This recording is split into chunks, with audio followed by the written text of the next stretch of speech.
மீன்களும் பாம்புகளும். ஒரு ஏரியில் நிறைய மீன்களும் பாம்புகளும் வாழ்ந்து வந்தன. முதலில் நட்பு பாராட்டி இந்த இரண்டு இனங்களும் வாழ்ந்து வந்தன. பருவமழை பொய்த்து ஏரி வற்ற ஆரம்பித்ததும் இடத்துக்கு சண்டை போட்டு ஏரியை பிரித்து கொண்டு வாழ்ந்தன. ஒரு இனம் வாழும் இடத்திற்கு மற்றொரு இனம் போகக்கூடாது, மீறினால் எதிரியின் கையில் சரியான உதை கிடக்கும். இதில் ஒரு விலங்கு ஈல் மற்றும் தந்திரமாக வேஷம் போட்டு ஏரி முழுவதும் சுற்றி வந்து கொண்டிருந்தது. பாம்புகள் இடத்திற்கு போகும்போது விலங்கு தன் நீண்ட உடலையும் பாம்பு போன்ற தலையையும் வைத்து தான் ஒரு பாம்பு என்று காட்டிக் கொள்ளும்.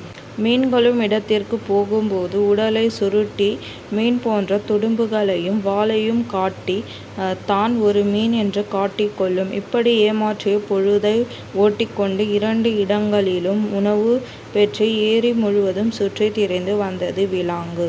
வெயில் காலம் அதிகமானது. ஏரி மேலும் வற்றியது. பாம்பு கூட்டமும் மீன் கூட்டமும் தங்கள் இடங்களை நெருக்கியும் குறுகியும் அமைத்து கொண்டே வந்தன.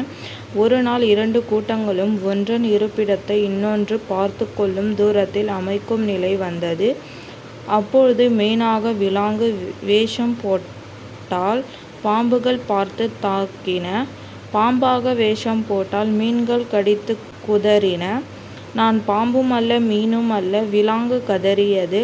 நாம் நம்புவாரில்லை. விலாங்கு முதலிலேயே உண்மையை சொல்லியிருக்கலாமோ என்று நினைத்து கொண்டு செத்தே போனது.